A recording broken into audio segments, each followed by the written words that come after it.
The number of cases in the state has now risen to 2,533. 115 new cases have been reported in the state on Thursday. The death toll now stands at 47, while the number of people who have recovered stands at 834. 9 new cases have been reported in the city. Of these, 2 of them have an international travel history from UAE and Qatar, respectively. One Sari case has also been reported. The total tally in the city now stands at 291 positive cases. Out of these, 10 deaths have also been reported, while 151 have recovered successfully. The Agrara Dasarali ward was designated as a containment zone after a 61-year-old woman tested positive.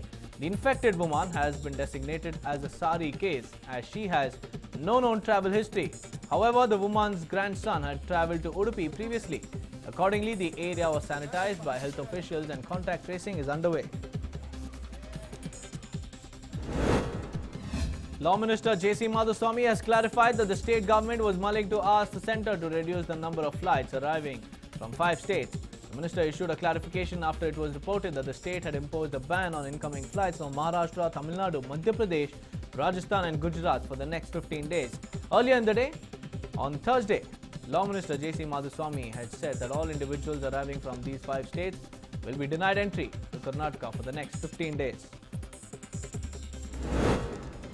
BBMP Commissioner B.H. Anil Kumar has warned those planning to enter the state illegally. Speaking to reporters, Anil Kumar said that an FIR will be registered against such individuals. The Commissioner's decision comes in the backdrop of rising incidents of people entering the state through unauthorized roads.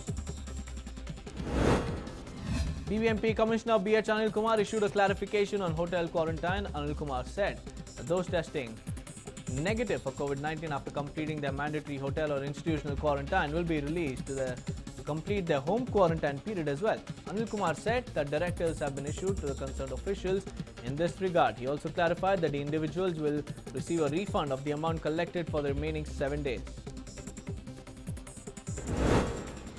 Hundreds of migrant workers gathered outside the Chikkabanavara railway station in Nelamangala to board a train to their respective hometowns. 4 trains have been arranged to take back over 1,500 migrant workers to Bihar, which is scheduled to leave in the afternoon today.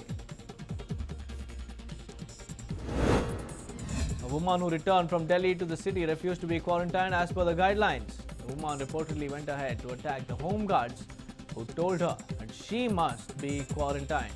Reportedly, the incident took place on May 27th and an FIR has been registered against the woman.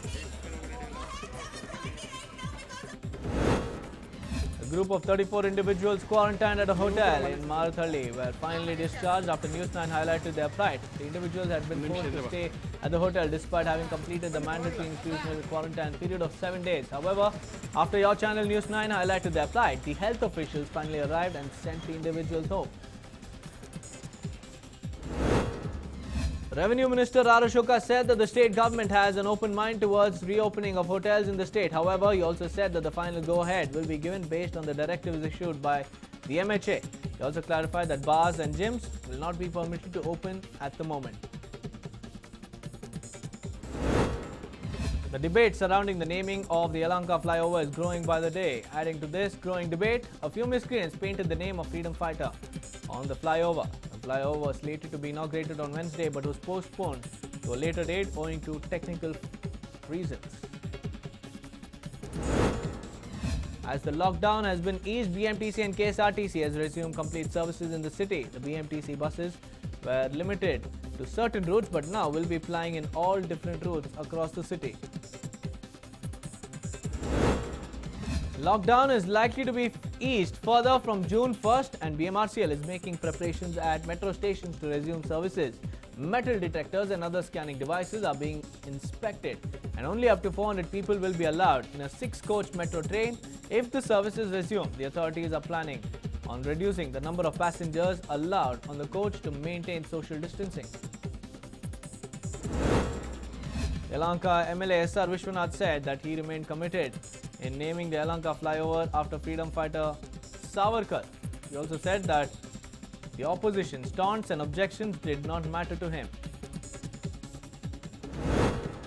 A citizen group has cautioned the move to name to Yelahanka flyover after freedom fighter Savarkar The move comes as Yelahanka Road was previously named after the martyred Army Major Sandeep Unnikrishnan. Accordingly, the Indian Army Forum Group has written to the Mayor and BBMP Commissioner to retain the name of Major Unnikrishnan to honour the memory of the martyred Army soldier. Former Minister H.K. Patil has written to Speaker Vishweshwar Hegde asking him to withdraw the stay on the investigation of an alleged scam behind the purchase of PPE kits. Patil's letter comes in the backdrop of Speaker Kageri cancelling the tour that was scheduled to be undertaken by the Public Accounts Standing Committee to investigate the alleged scam in the purchase of PPE kits. In his letter, Patil asked the Speaker to refrain from curtailing the power of the committee. The Public Accounts Committee had come forward to investigate the matter and take a tour across the state to investigate the same. Deputy Chief Minister Dr. C.N. Ashwath Narayan has reacted on the opposition's claims about an alleged scam in the PPE kits purchase. Ashwath Narayan said that the opposition was resorting to diverting the attention of the people.